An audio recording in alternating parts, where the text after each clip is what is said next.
Welcome back to the podcast. We are here with, I would say, not super brand new physical therapist and team member at Affiliate, Kelsey. She's been here for, 6 months now? I officially moved in April. Okay. I was commuting a little bit in March from my previous hometown, which was about 2 hours each way. So wasn't here a ton then, but really full-time since April. Okay. So it seems like you've been, what you've done a really good job of is just like, you seem like you've been here for a long time to me, just because you're taking classes, you're in the mix. Like, I love how much you just participate in everything. And it's been really cool. It's a gym that's easy to feel like home at pretty quick. Good. Awesome. If you've ever seen these, what I love to do is just kind of get, 5, maybe 10 minutes, like synopsis of just like your background, maybe like sports and college and just who you are. And we kind of like go from there. So. Sure. Yeah. Growing up, I did a little bit of everything. I played volleyball, basketball, track. I always make this joke that, so I have 4 older brothers, and the one closest in age to me is like 6'10". So when I was in high school playing basketball, I got really tired of everyone being like, why can't you rebound like your brother? Like, why can't you do this like your brother? I'm like, he's like more than a foot taller than me, plus 100 pounds. So I started our school swim team because I was like, well, he can't do that. Sure, so, there you go, yeah. So I kind of bounced around to a lot of different things. In college, I changed my major so many times at Ohio State that I was like, let me take some time and figure this out. Went to Columbus State for a bit, and I actually ran on their cross-country team. Oh, cool. So was really into distance running for a bit, but what comes with a lot of distance running is a big hit on your strength. So I was so weak. Like squatting a bar was really challenging. So from there, I kind of pivoted the other direction. Focused on like powerlifting style training for a good bit. And then once again was super imbalanced strength-wise there. Like I could deadlift 385 pounds, but I could not do a single pull-up.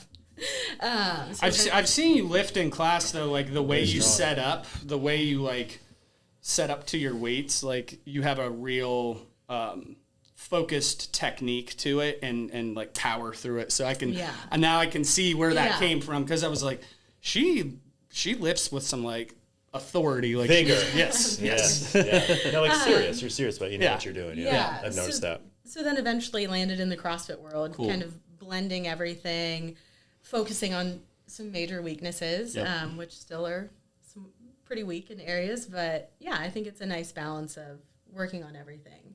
And just so happens to be the population I love to treat the most, too. Yeah, that's awesome. Yeah. Where did you train, where'd you start doing CrossFit at? So I actually started just doing it on my own through Comp Train back in like 2017 ish. So did you just look at the website and then try and figure it out? Yep. Okay. And I did that at, have you ever heard of Fit 14? It's at New Albany. Yeah. So I did it there. They have a great setup over there. And then we moved to Charlotte, North Carolina in 2019. Okay. And I joined a gym there. Okay. So that was like my first experience of. What gym was it down there? QC Fit. Okay. Or CrossFit Northland. Have you ran into Stuart Brower down there? Yeah. He's done, like, I've done business coaching with him. Yeah. So he's been around that CrossFit scene, and he lives down there. So his sister is a PT. Oh, okay. Who she actually was in Charlotte, and we had connected a few times. We both used to work for the same Con Ed company. Okay. So the same one Pat works for. Yeah. I used to be a teaching assistant for them. Oh, very cool. Yeah. Awesome. So I know exactly what you're talking about. Yep. Very cool. Charlotte, I don't know a ton about the city, but it feels like almost like if you transplanted like Columbus down 100%, to like the Carolinas. Like, absolutely. Isn't it very similar kind of city to Columbus? Yeah. Most of my time there was during COVID. Like immediately before, immediately after. Okay. So, I mean, we checked it out a bit, but I do think it had a very similar feel. They just have a better airport than we do. Yeah. It's a little chaotic. It's chaotic, but then you can go anywhere. I like their airport, and they have rocking chairs. Yeah. Very nice. It's huge. It's like one of the biggest international airports in the U.S. what I like, we always have to fly there if we go anywhere. So through Southwest, we go there, and then. Yeah. And if you get delayed, you can always get a massage. I was going really? to get a massage. I've never checked that out. I've never done a massage. Most people aren't airport, fans of airport massages, but let me tell you. I'll take one anywhere. It's nice. And I started having Charlotte get her nails done, which is like the most expensive little girl manicure ever. Yeah, but I if I can get a massage and she can get her nails done, it's great. It's a nice way to kill some time in the layover. Yeah, besides just start drinking crazily, like at 10 a.m. Blah! Which is usually when everyone starts acting like animals. Well, COVID is, that's not the best time to like really get to like feel a city out and get to know it and all of that. So, that's always was Stu doing CrossFit when you were there? I think he still had a gym at that point. Okay. Yeah, I think he did right up until. And it started off as a CrossFit gym, is that right? Okay. And he kind of changed it into sort of his own, almost like think of like Rev or something. Like he kind of crafted his own brand of training that was like sort of a hybrid of like CrossFit, maybe like a 12 move type workout in a circuit that would last 45 minutes type of thing. Yeah. I went to something similar to that in Colorado. Yeah. They have a whole thing out there. What was the thing you tried? Because it might have been I'm so horrible part at of one of the names things he based his on. I remember really reading into it, but yeah, I think it was because I think we had talked about it at the time. It was a similar like 45 seconds on, 15 seconds off, and you just switch, and you move all around this room. It was good. It was hard. I couldn't do it all the time, but it was okay for a vacation workout. So, you got what you needed from it. Yes, right. So back to Kelsey, you moved. Where were you living 2 hours away from here? Coldwater, Ohio. So it's like right on the Indiana line. Oh, okay. Pretty rural area. And were you working around there for a while? Okay. Yeah. Couple years. Yeah. And then got your job here, and you were making that commute. Yeah. Okay. How long did you do that for? Maybe like tail end of February through March. Okay. Yeah. Okay. Yeah, that's a long month. That's a long drive. I did at my first gym. I was on the other side of kind of like Dublin Hilliard by the Tuttle Mall, and we were out past the airport. So I had 30 miles of 270. And I did that for like 3 years. And that beat me up, but 2 hours each way. Yeah. I think it helps when you know there's an end. Yeah. Yeah. Exactly. Not just like this is life now. Yeah. And in a setting like this, like forming relationships is so important. Absolutely. So you're also tough. She is. She's very tough. Anyone who's listening to this, if you've seen her in class, she's a very tough athlete. So you got into physical therapy. So how long have you been doing physical therapy? When did you graduate from that? 2020. 2020. Mm-hmm. Okay. And I know you specialize in like the women's health and pelvic floor, but as we spoke earlier, like Kate's gone to you for non-issues like that. I haven't got to work with you yet. And she said you're fantastic, but tell us a little bit about like what you like to do, or like what like your philosophy is on just like physical therapy and everything like that. So I love this setting. My first job right out of school was really similar. It just wasn't connected to a CrossFit gym, but really similar. And we saw a ton of CrossFit athletes, Olympic lifters, runners, really active individuals. And I loved that. So right out of school, I was like, man, I feel like one of those people who you've kind of hacked life, or like, I can't believe they're like paying me to do this type of thing, which made it really fun. But I think this type of setting really gives us the opportunity where, because for anyone who doesn't know, we don't accept insurance. It's just you pay per visit.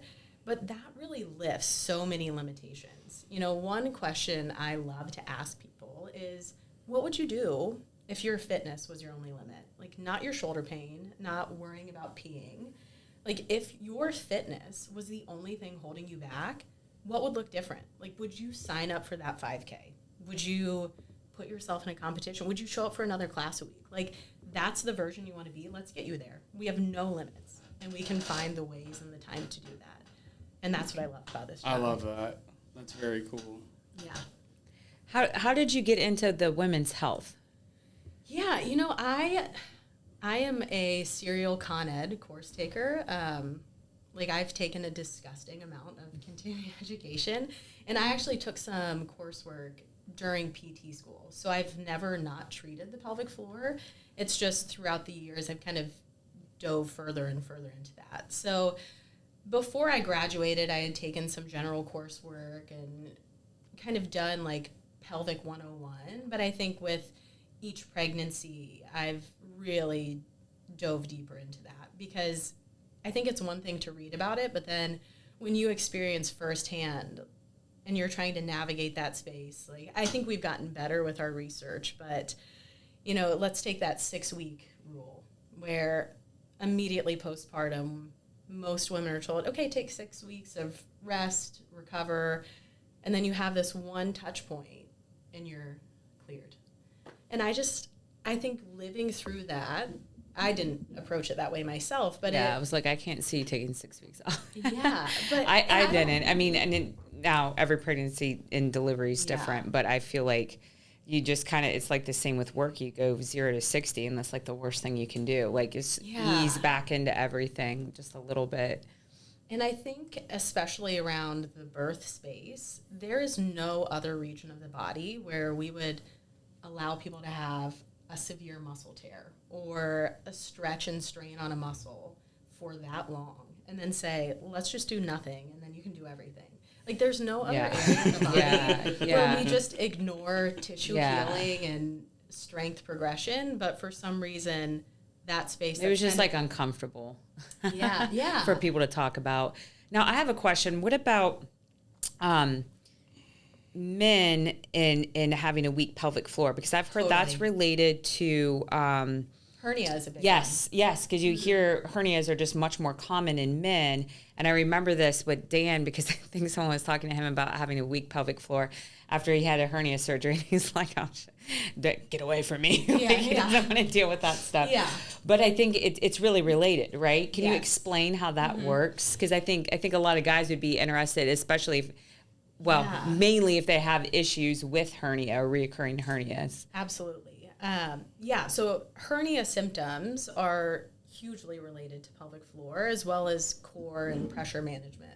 So I usually will draw out this diagram for people where it's kind of like we have the core wall in the front, your back in the back, and then on the top we have the diaphragm, on the bottom we have pelvic floor. That needs to be a dynamic system that works together. Like a piston, right? Exactly. Yeah. When we have a mismatch in that pressure, so maybe the abdominal wall bracing is a little bit uncoordinated, or pelvic floor is dropping with a brace instead of contracting, that's where we can see that pressure mismanagement. For some people, it results as leaking urine, gas, stool. Bottom of a squat is really common. But for some people, it's soft tissue failure at kind of that inguinal connection or hernia symptoms. So there's so many of those cases that can actually be managed really well non-surgically, or even post-surgically. I still encourage people to check in, because if we don't change what got you in that situation in the first place, it's likely you're going to have recurrence of those same symptoms. So what would you work on in those, like with men? Mm-hmm. What would you work on? Is it like the breathing techniques and then just like abdominal strength in general? And everybody's different, because maybe it really is that their pelvic floor is weak, but in this population what I see more often is that they can't relax their pelvic floor. Okay. Like those muscles are living here. And then it just pushes everything out, which results in like a hernia. Yeah, but a lot of deep core strength is really helpful too, which is surprisingly difficult for people to recruit when they're not used to finding those muscles. Yeah.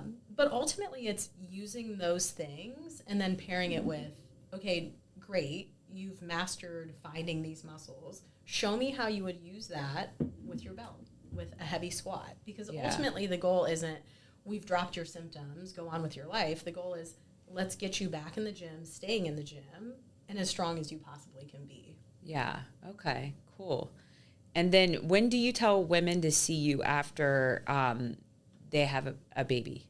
I think 2 weeks is the sweet spot. For like a natural birth, probably, right? Okay. Yeah. I think 2 weeks postpartum, I think, is a really nice touch point, give or take a bit. You know, there's a lot that happens early postpartum that, you know, some early tissue healing. But I think that touch point is so good because it allows the mom, not just the baby who has a million visits early on. Yeah. Someone to check in on you, mental health. Let's look at your incision. Let's check things early on, because if you're not seeing that OBGYN until 6 weeks, what if you have an infection starting now? Right. What if something looks a little off now? And there's plenty of things that we can do to get you moving early and feel more like yourself. Yeah. This might be an unpopular or even like controversial opinion I have in pelvic health, but I think one of the best places women can be early postpartum is a CrossFit gym. I mean, where else do you have a community like this? I'm not saying at 3 weeks postpartum, go take a class and try and hit box jumps. Yeah. But even if you're coming in for 15 minutes and you're doing your own thing on the side of a class, like how great is that? It's very empowering, I think. Yeah. And you have that community of people to support you and encourage you and check in on you. Yeah. And I think women are starting to understand strength is almost the thing to focus on more. I was always like so much more conditioning, especially with my background. But then when I had Charlotte, my last, I really focused more on strength, and I felt like I bounced back faster, and I focused more on that coming back than anything else. And women in CrossFit tend to be strong. So. Yeah. I've heard this quote through the company I've taken a lot of Con Ed for, but they always say, like, motherhood is hard, pregnancy is hard, postpartum is hard. Doing all of that deconditioned is significantly harder. Yeah, that's good. I like that. Yeah. I have actually seen, and whether it's, I don't know if there's a hormonal aspect to it, but I have seen oftentimes, and this is just kind of anecdotal, me just watching it, a big slingshot effect from women after they have babies, getting stronger, like overall, like just it's almost like they've taken steroids. Yeah, it's jealous. It's he like wants to have a baby now. It's a PED effect almost that I've seen. It's like I don't know. I mean, it's just something I've.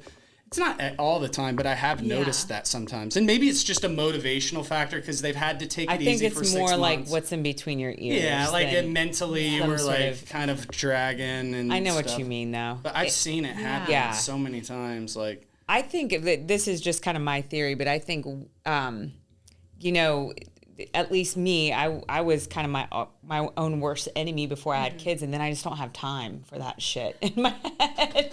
Like I start doing that, I'm like, no, we don't have time for that, and now you got to leave to go do this and knock that shit out. So if you want to do the fun things still and do your workout, then you don't have time for any of this inner dialogue that's crap or self-sabotaging. It's just like you just make your life a little simpler in a way, and quit dicking around with all the things that hurt you. But I've seen that a lot with women, and no offense, I mean, guys, dads, but they're not the moms doing everything, as much as they try to help out. Like got a list of 50 things. What do you think about that? Yeah, I think it's interesting from both perspectives, because hormonally, especially if breastfeeding, pumping, it's actually much harder to build strength in that state because estrogen is so low. So it actually mimics the hormonal profile of menopause. Oh, okay. But I think what's, to your point, though, is I think parenthood and raising small children makes you realize how much more capacity you have. Yeah. Like before, it'd be like, oh, I'm a little tired. Like, maybe I can't push as hard in this workout. It's like, well, this is the only time I have. And you're going on broken sleep. Or I think you just realize how much bigger your tank is. Yeah. That makes sense. Oh, that reminds me. Are you sleeping now? I know for months you weren't. Maybe this is a sore topic. I hadn't wanted to ask you in a while. Yeah, actually. But I'll ask you on air. We're seeing a lot of progress, but I think he's got a little bug right now. Then overall, that sends it. Yeah. Then you got to. Doing a lot better. Yeah. Yeah. We were going on like 15 months of 1 to 2 hours at a time. Gosh. Yeah. I know. I always try to tell Brandon we have it pretty good. He's like, this is not normal. I'm like, no, you want to see normal? I think it's worse. No. Our son was so good. Oscar he was was very good. abnormal. And I think our daughter is more, and she, knock on wood, she's not. She had awful broken horrible, sleep until but- she was 4. Like, it was just, it was years of it. And I'm like, and it got worse for a little while, like around 3 or 4. And that's where I started to kind of lose it a little bit. Yeah. And I'm like, we had like a sleep trainer lady try and help, and nothing worked really. We had to figure it out, but it's better. Yeah, now. some parenting advice, like don't spend a lot of money with potty training or sleep training. Because they're going to tell you the shit that you kind of figured out you need to do anyway. And it may or may we did not. all these like real expensive calls to get Oscar to go take a poop on the toilet. Hey, I'll say this though. It is like, we have our own system, and it is like one that would probably not work for anyone. But like even now, it's not just like, oh, they just go to bed. Like it's a 12-step process. It is. We put Charlotte in our bed with headphones and a sleepy time story.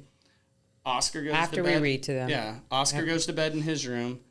They fall asleep. We go downstairs, watch a show for about 30 minutes, come up, they're asleep. Then I pick her up and then put her in a bunk bed where she feels safe, which is underneath Oscar's bunk bed. And Oscar likes to fall asleep with a cat. With the so cat. the cat's there, so we have to get Then the we cat. take the cat out. The cat goes downstairs. Oh, yeah. So it's like Christmas evening every single night, like a whole. And don't you thing. dare mess up a single step. No. No. Yeah. So we don't have anything down by any means, but we're It doing kind of what we works something unless, that works. Someone's sick or whatever. But yeah, sleep's huge. Cool. So Kelsey,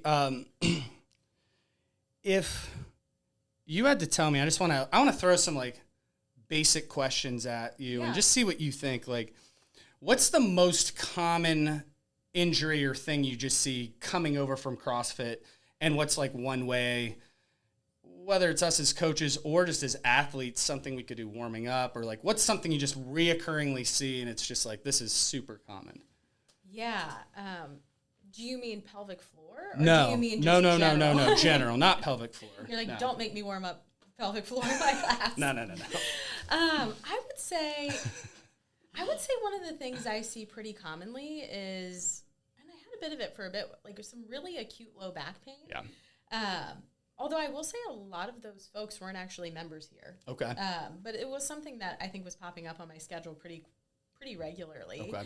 I actually think the coaches, both of you who have taken both of your classes quite a bit, do a phenomenal job with the warm-ups. Like significantly better than most of the gyms I've been in. So I don't know that I have low backs were a big one for us in general, I would say, a decade ago, and through trial and error over years in program design. I think I've hedged at least some of spreading the pain out. We're not pulling 1 rep max deadlifts all the time and just or I'm not deadlifting and then the next day we're snatching, I'm like, okay, we did a heavy deadlift. Let's stay away from hinging for 3 days before. Not like the gym we went to in California where we did like clean and jerks, and the next day it was like clean and jerks again. They're like, the more you do the Olympic lifts, the better. And I'm like, no, this was 2 days in a row. Yeah, we did like a hero workout it was just like a big barbell bonanza, and then the next day it was like a big clean and jerk ramp up, and then a workout that focused on them. And I think they just kind of like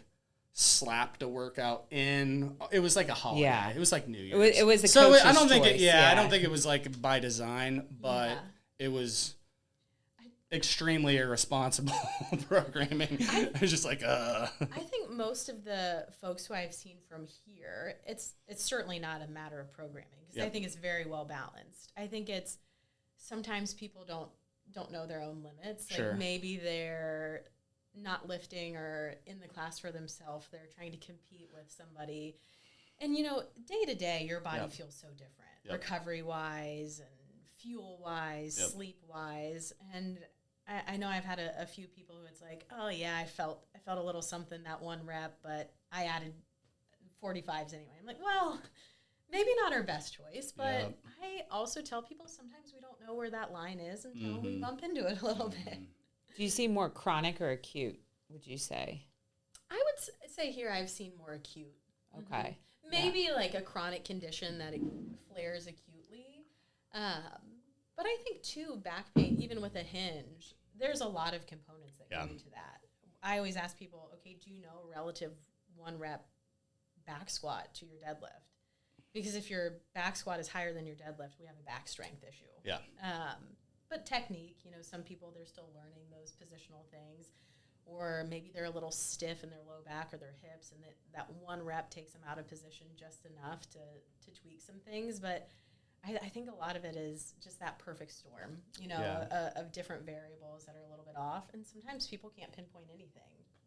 I think CrossFit, just the nature of the way you stack workouts up, it's a lot of plyometric movements. And I try and be cognizant of that. Yeah. Because it is very explosive, and our population just in general has aged a bit, just as CrossFit has been around longer. And so I'm like, I have to watch them. Like, we're doing clean and jerks or snatches, box jumps, double unders, running, like a lot of bouncing and trying to, over the years, I've tried to add a lot more, say, strict pull-ups. Yeah. Things that, lunges instead of, jumping thing, like to blend that in and try and like water down the impact a little bit to save, the knees and shoulders. I noticed that more over just like the last, 14 years that I've been here, because I feel like it was harder on my body in a lot of ways. Yeah. And I don't know that I was doing anything all that. Maybe I was coming like 1 more day a week, like when I was from doing CrossFit in the spring. I'm taking a little break from it now, but I've noticed you do that. Like even like you'll have us like row more, bike to kind of flush out the like explosive stuff. And I think it makes a big difference on your joints. Or even in the winter, where everyone starts to get like tendonitis in their knees. If you do like tons of wall balls and that sort of stuff, like doing a little more slower things to kind of flush it out. And it just keeps your body like preserved longer. Yeah. It's tricky. It's a tricky dance because you got to give people, it's CrossFit and I want to stay true to that, but you have to watch, and actual like CrossFit.com programming is smarter than people think. They'll cherry pick the workouts that are like fun and sexy and things like that.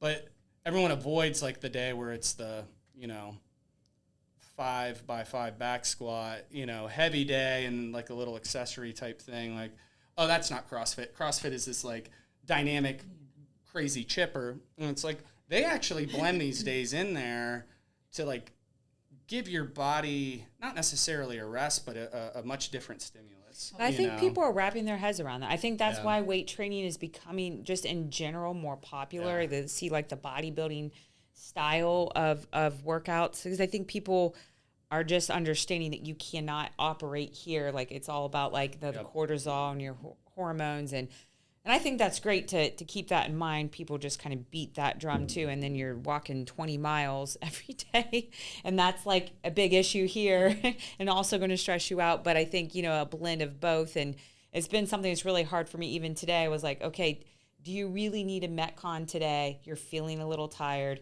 I know we don't want to talk about this on here, but it's women's health. I'm on my period. I'm starting to try to do like lower intensity work that week, and I notice how much better my body feels if I just go weight train, spend 10 more minutes on my morning walk, and forget this sort of Metcon I think I need, because it just wears me out. So I just sit my ass on the couch longer all day, which is stupid. Yeah. It makes no difference. And it is not like when I'm that tired, I don't even get my heart rate up that much anyways, because I won't like really push through it like I would. And I think people are starting to understand that. So I think, and I know that's something you've been wanting to like continue to like lean into, Brandon, like adding in the weight training. I think people are ready for that. They're not just like, I need to bleed out of my eyeballs all the time or it's stupid. Then you're being stupid, because then you just either get injured or so hungry you eat the whole house, which then doesn't make a difference that you just burned, because it's what it is. Everybody likes to look at their watch. They like to see that big calorie burn. That's why the Orange Theory, the SOS, was so popular for a while, but now people are starting to understand that's not everything. You know, it's really like more behind the scenes, what's happening internally. Are you gaining muscle? Because that's the hot commodity to hold on to, like 35 on for men and women. Yeah. Like if I'm doing I was looking back at my Fit 3D from like 2021 to now, I'm like, this is sweet. I have the same muscle mass at the same weight. And that to me is a huge deal. If I can hang on to that lean muscle mass as long as I can, weighing about the same, I'm not going to improve probably. It's really great second half of life. Just hanging on. Yes, just hanging on. Just hanging on. Even so much to look finger. forward to. Not getting better, just hanging on. Not you. You're still young.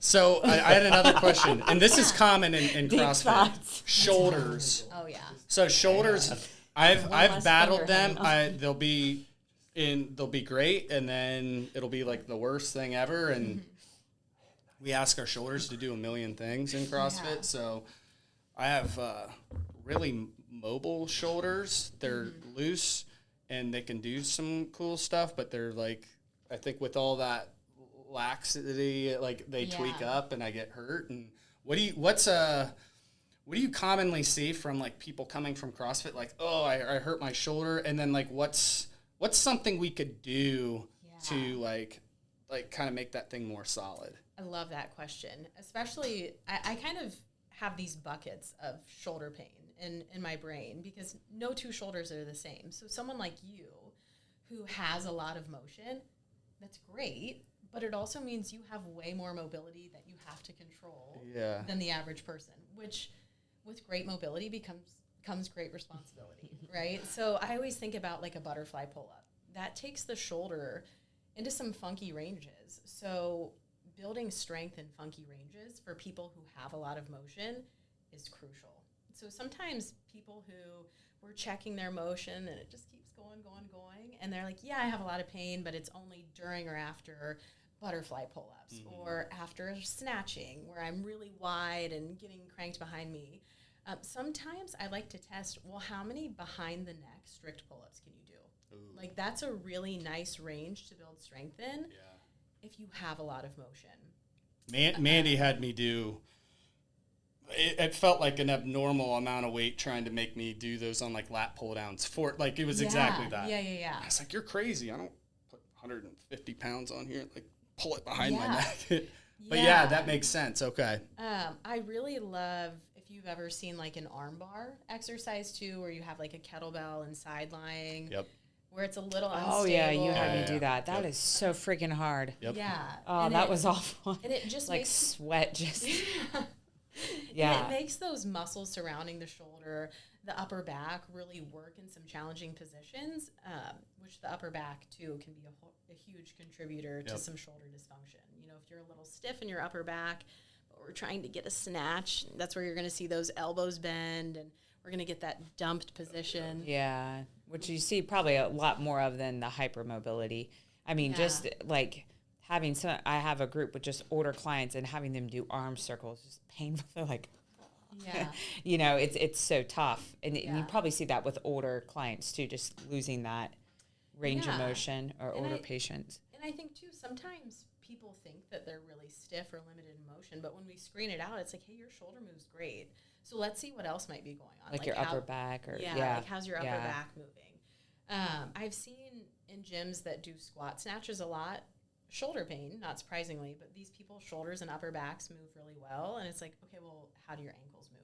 Because if you can't drop down into a squat really well, but we're trying to maintain that bar overhead, your upper back and your shoulders are going to be getting in some really awkward positions. Yeah, go for it. Yeah. We were doing a power snatch over at Squat Complex this week. And I had a smaller class, which was great. So I got video on every single person and was able to like slow it down. Oh, awesome. Which is fun. So I'd shoot it and then we'd have the minute and I'd go over the video with them. And then occasionally you'll get someone who's like, okay, what am I, they're having some trouble with their overhead squat. Like, what am I doing wrong? And I'm looking and I'm like, it's almost like a video game character where you see like a red thing, like pop. I'm like, we've got like 4 spots on your body that are extremely stiff that need mobilized, not only mobilized, but like strength through that range of motion. Yeah. So I hate to say, like, doing the movement is part of the stretch with like maybe some light or moderate weight, but like a complex movement like that, it's like it goes hips, like ankles, shoulders, like thoracic mobility. Yeah. It's like it's such a layered question, Totally. and it's so hard to it's very hard even for someone who's I'm pretty intuitive with my body. Like I'm like where am I missing this right now? You know, it's a tough one. One of my favorite drills for overhead squat is like taking either like a red or orange pull-up assist band, looping it around the rig, doing that wide position, pulling back, and then maintaining that while you drop down into a squat. Yep. Because that makes you fight to own that position so much. And really challenging, but really effective. We're going to see that in my next warm-up. It's funny, all my PT work, Mandy, like whenever she takes my class, I know she knows exactly what we're doing because all the physical therapy work that I've done with her is like half of my warm-ups with my class. It's like we're doing all this band work and stretching and like mobilizing, and she'll take my class, and I know she knows like where I got all that from. So I bring all of that. I try and bring that into class to like activate stuff and things like that. I think it was either a class of yours I took where it was either deadlifts or some Olympic lift where it was like the banded Latin gauge. Yes. I love that. Yep. Well, before we run out of time, I want to ask you about your own personal goals. Yeah. Like fitness and CrossFit and. Yeah, that's a good question. I feel like I'm still kind of chasing that pre-baby version where I was a lot more fit, but we're inching closer. But I don't know. I think my goals right now are just show up, stay consistent, and do the best I can. Do you think you're going to participate in the Open this year? Oh, yeah. Okay, cool. That'd be fun. Yeah. It's fun to see other people do it, just I'm going to try to be out there. See how I can hang on barbells. And I deadlifted today. Nice. By the way, I cut the end of my finger, the end of my finger got cut off last week. So I'm working out, navigating it. Yeah. So it's fun to watch other people out there competing with you, though. I don't think that's going to be a big limiter. You do have like I do have joint. half my finger pad. Yeah, You have I that just don't know joint. how much my That joint wraps around. So yeah. I don't think it'll affect your overall grip too much. Yeah, I just don't know how much to push You're it. not letting her have an excuse at all. I told him I was sitting in the hospital. I'm like, I'm going to Pilates tomorrow. I think it's. Do you think that's a good idea? I think the weirdest thing is going to be writing for you. It's going to feel funny. I don't give a shit about that. No, I know. I You love don't an write- excuse to not really write. I signed my I'm just name saying, I on don't it, think so- it's going to affect your. I did write yesterday, like a couple sentences to Oscar's Like this? teacher. Yeah. Yeah, I mean, it looks pretty bad, but my writing's pretty bad anyway. So now I have an excuse. Maybe a little numbness too, some nerve damage. Yeah, I can feel it kind of coming back. It's like I feel like it's like kind of trying to connect and talk. And like I've been trying to let air out in the mornings, but not to diverge on that. But it'll be fun to have you in the Open. I'm excited. Yeah. Well, I really appreciate you coming on. It was a little bit short notice, and we love having you here and hope you're here for a long time. And it's great to have you. Yeah, thank you for having me. Yeah, Pumped to be here. absolutely. All right, thank you, Kelsey. you. Yep.